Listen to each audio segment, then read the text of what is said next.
nakatitig sa akin. Ang mga mata niya, parang nanlilisik hindi normal. Parang hindi tao. Pero nang mapansin niyang nakatingin ako, bigla siyang ngumiti. At sa isang iglap, bumalik sa normal ang mukha niya. Doon na ako kinilabutan. Lahat sila, tahimik. Nakatitig lang sa akin.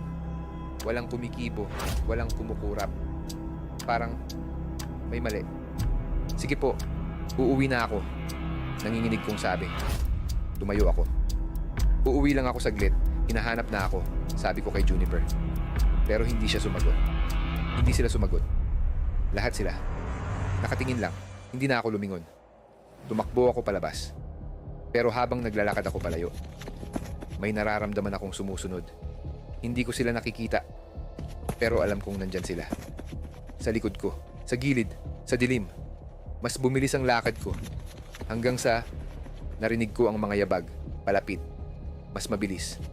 Mas marami. Halos maiyak na ako sa takot nang makita ko isang bahay na may ilaw. Kumakatok ako ng malakas. Papasukin niyo po ako. Agad akong pinagbuksan ng isang matandang lalaki. Iho, anong ginagawa mo dito sa oras na to? May humahabol po sa akin. Pinapasok niya ako. Taga saan sila? Tanong niya. Dun po, kila Juniper. Bigla siyang natigilan. Sila Juniper, seryoso niyang tanong. Opo, tahimik siya ng ilang segundo. Pagkatapos, mahina siyang nagsalita. Iho, matagal nang walang nakatira doon. Nanlamig ang buong katawan ko. Pugad ng aswang ang lugar na yon. Dahan-dahan akong sumilip sa bintana at doon ko sila nakita, nakatayo sa dilim. Si Juniper, kasama ang buong pamilya niya, nakatingin sa akin. Ngayon, wala na silang anyong tao. Ang mga mata nila, nagliliyab sa gutom. At ang ngiti nila, hindi na pang tao.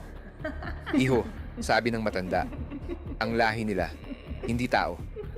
Huwag na huwag kang lalapit sa kanila. Maya-maya, isa-isa silang naglaho sa dilim.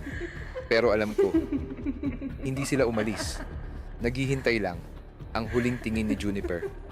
Parang may sinasabi. Parang babalik siya. At sa susunod, hindi na ako makakatakas.